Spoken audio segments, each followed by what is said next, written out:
आइए अब आपका एक्सरसाइज 1.2 देखते हैं। एक्सरसाइज 1.2 इसमें पहला क्वेश्चन क्या कहा गया?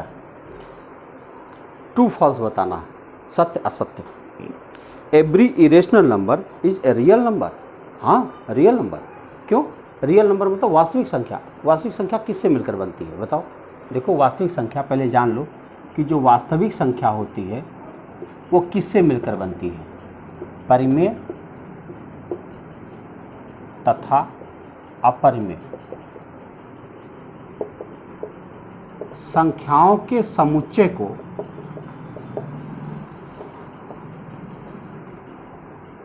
यानी सभी परिमेय संख्याएं और सभी अपरिमेय संख्याएं अगर इकट्ठा एक जगह रख दिया जाए तब उनको कहा जाता है कि ये सब की सब रेशनल है। अरे सॉरी, सब को सब क्या कहते हैं इसको? रियल नंबर है, वास्तविक संख्याएं। यानी वास्तविक संख्याओं की डेफिनेशन ही यही होती है कि वास्तविक सभी परिमेय संख्याएं और सभी अपरिमेय संख्याओं को इकट्ठा कर दिया जाए तो उन सभी को मिला करके कहा जाता है ये सब की सब वास्तविक है। तो इसलिए कहा जाएगा every irrational number is a real number. Every irrational number is a real number, क्योंकि सबकी सब शामिल है। तो पहला कथन क्या हो गया आपका? सत्य है, ट्रू है, क्योंकि सभी परिमेय और सभी अपरिमेय संख्याएं वास्तविक होती हैं। इसलिए इसमें जो दिया है कि क्या सभी इरेशनल नंबर यानी कि अपरिमेय संख्याएं वास्तविक होती, कह दो हाँ होती हैं। अब चलो दूसरा कथन। Every point on the number line is in the form of √m where m is a rational number. नहीं भाई, कहाँ होता है? एवरी पॉइंट कैसे कह सकते हो? देखो, अगर हम एक संख्या रेखा बनाएं तो इसमें पॉइंट बनाते हैं 0, 1, 2, 3 ऐसे लिखा हुआ, 4, 5 ऐसे लिखा हुआ। तो कह रहे हैं कि क्या जितने पॉइंट इसमें दिख रहे हैं वो सभी के सभी √m होते हैं, जबकि n नेचुरल है? नहीं होते हैं। क्यों नहीं होते हैं? देखो, एवरी पॉइंट, और इसमें देखो नेगेटिव भी है, इसमें तो माइनस वाले नंबर भी है। देखो, ये जो हमारा नंबर लाइन बनता है इसमें पॉजिटिव भी नंबर होते हैं, नेगेटिव भी नंबर होते हैं। तो आप देखो, एक तो होता है ठीक है √1, 2 भी होता है √4, 3 भी होता है √9, 4 भी होता है √16, 5 भी होता है √25। यहाँ तो ठीक है, क्योंकि 1, 4, 9, 16 ये सब के सब नेचुरल नंबर है। यहाँ गड़बड़ हो जाएगा मामला। -1 जो है ये कहाँ से आएगा? ये वाला नंबर हमको मिल नहीं पा रहा। कहाँ मिलेगा?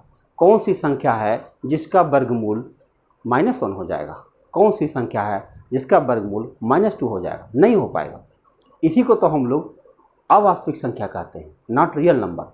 तो ऐसी कंडीशन में हमारा ये पॉइंट गलत चला जाएगा कि सभी पॉइंट किसी प्राकृतिक संख्या के वर्गमूल होते हैं, ये गलत हो जाएगा। सभी पूर्णांक प्राकृतिक संख्या के वर्गमूल नहीं होते। इसलिए हमारा जो दूसरा कथन होगा ये असत्य हो जाएगा। असत्य यानी फॉल्स, ये हो जाएगा फॉल्स, ये हो जाएगा ट्रू, पहला वाला। अब थर्ड क्वेश्चन देख, थर्ड स्टेटमेंट लिखा है every real number is a rational number. Every real number is an irrational number ना, कैसे हो सकता? अभी हम लोगों ने देखा है कि जो वास्तविक रियल नंबर होता है उसमें परिमेय भी होता है, अपरिमेय होता है, दोनों होते हैं। अब हम कैसे कह सकते हैं कि सभी के सभी रियल नंबर केवल इरेशनल होते हैं? ऐसा तो हो नहीं सकता। इरेशनल नहीं है, केवल इरेशनल नहीं होते, इरेशनल भी होते हैं और रेशनल भी होते हैं। तो केवल इरेशनल कहना गलत हो गया, इसलिए तीसरा कथन असत्य हो गया, फॉल्स। तीसरा कथन फॉल्स हो गया क्योंकि इन्होंने कहा every real number is an irrational number ना, सभी की सभी इरेशनल नहीं है, रेशनल भी तो होते हैं।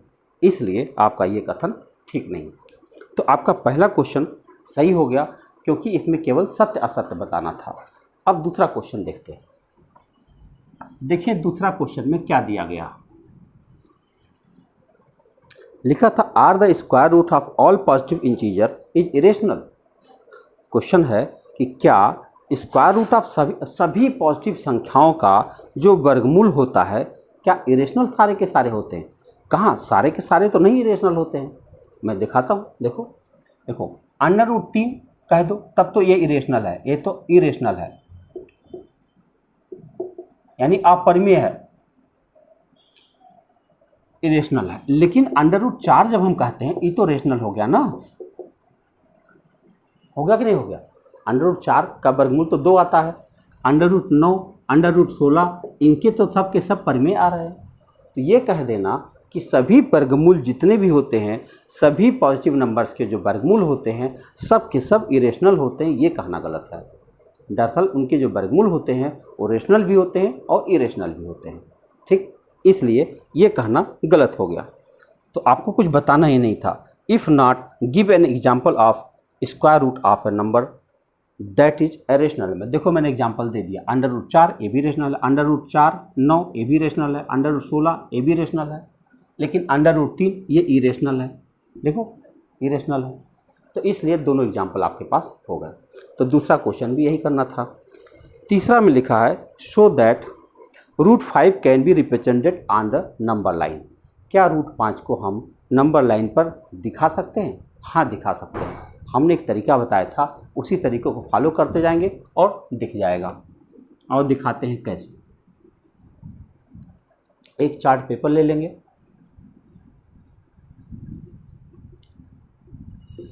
ये 0 है, 1 2 3 ऐसे है। अब क्या होगा कि जो एक है इसी 1 यूनिट के बराबर इसके ऊपर एक परपेंडिकुलर डालते हैं, ऐसे परपेंडिकुलर लंब। ध्यान रखना होगा ए भी एक है, ए भी एक है। तो अगर हम यहाँ से इसको मिला देंगे तो अकॉर्डिंग टू पाइथागोरस में यहाँ इसको एच कहा जाता, हाइपोटेन्यूज, यहाँ आधार, यहाँ लंब। तो हम हिंदी अंग्रेजी दोनों में लिखते हैं। देखो यहाँ पर लिखता हूँ कर्ण का वर्ग बराबर आधार का वर्ग प्लस लंब का वर्ग, यानी इसको ऐसे लिख सकते हैं hypotenuse square equal to base square plus perpendicular square. ये फार्मूला होता है पाइथागोरस थ्योरम। तो बताओ ये एक यह भी एक है, यह भी एक है, तो ये कितना हो जाएगा? देखो तो 1 स्क्वायर प्लस 1 स्क्वायर बराबर 2 हो जाएगा, h स्क्वायर बराबर 2, तो h बराबर √2, यानी इसकी वैल्यू कितनी आ गई? √2 आ गई। हमको √5 तक जाना, ध्यान रखिए। अब ये जो √2 है इसके ऊपर 1 यूनिट का फिर परपेंडिकुलर डाल देंगे, 1 यूनिट का डालेंगे बस। ध्यान दे देखते जाइए। अब इसको यहाँ से देखो, ये अगर हम इसको डॉटेड मिला दें इस रेडियस को लेकर के ऐसे, तो ये √2 यहाँ पर मिल गया हमको। अब हम इसको मिलाएंगे यहाँ से यहाँ तक, तो देखो फिर ये बेस है, ये परपेंडिकुलर है, बेस √2 है और परपेंडिकुलर 1 है, तो इसी फार्मूले में रख देंगे और दिखाते हैं। बेस है √2, तो हम यहाँ लिख देंगे √2 का स्क्वायर और प्लस 1 का स्क्वायर, तो ये हो जाएगा 2, ये हो जाएगा 1 मिल करके 3, h स्क्वायर बराबर 3, तो h बराबर √3, यानी अब इस लाइन का नाम पड़ा, जो ये लाइन मैंने लिखा है इसका नाम पड़ जाएगा √3। अब अगर यहाँ से यहाँ तक का रेडियस ले करके, चाप ले करके, और अगर हम ऐसे ऐसे करें तो जहाँ पे ये जाएगा इसका नाम पड़ेगा √3। ठीक, √3 तक हम लोग पहुँच गए। आगे चलो, अब ये जो लाइन है इसके ऊपर 1 यूनिट का फिर परपेंडिकुलर डालो, इसको खूब बढ़िया बना के दिखाना है आप लोगों को। तो √3 है, ये 1 है, तो मैं फिर यहाँ पर जाऊँगा इसी फार्मूले के पास, यही फार्मूला सब बता रहा है। अब हम क्या करेंगे, बेस की जगह पे क्या करेंगे, देखो फिर एक समकोण त्रिभुज बन गया, तो बेस की जगह पे √3 लिखेंगे और स्क्वायर और प्लस 1 का स्क्वायर, तो ये बन जाएगा 3 और ये बन जाएगा 1 यानी 4, यानी h स्क्वायर बराबर 4, तो h बराबर क्या हो जाएगा 2, वर्गमूल उसका। तो यहाँ से यहाँ तक बन गया 2 का मतलब हम इसको लिख सकते हैं √4। तो अब यहाँ से यहाँ तक रेडियस लेकर के जब हम मिलाएंगे तो जाके सीधे सीधे 2 पर गिरेगा। ठीक, यहाँ तक हो गया। अब अगला जो आएगा वो √5 ही होगा। देखो यहाँ पर हम फिर 1 यूनिट का परपेंडिकुलर डालेंगे, 1 यूनिट का यहाँ पर, और यहाँ से इसको मिला देंगे ऐसे, तो फिर एक समकोण त्रिभुज बन गया। अब इसका बेस है √4, इसका ये है 1। चलो इस फार्मूले के पास, अभी यही फार्मूला बताएगा। यहाँ लिखते हैं √4, यहाँ लिखते हैं 1, तो ये हो जाएगा 4, ये हो जाएगा 1, ये हो जाएगा 5। बताओ h स्क्वायर बराबर 5 है अगर, तो h बराबर क्या हो जाएगा √5। तो हम इस लाइन का नाम रखेंगे √5। अब क्या होगा, यहाँ से यहाँ तक का रेडियस लेकर के, और जब इसको लेकर जाएंगे तो जहाँ ये मिलेगा इस जगह पे, इस जगह का नाम पड़ जाएगा √5। तो आपका सवाल था कि क्या √5 को आप संख्या रेखा पर दिखा सकते हैं? कह दो हाँ दिखा सकते हैं।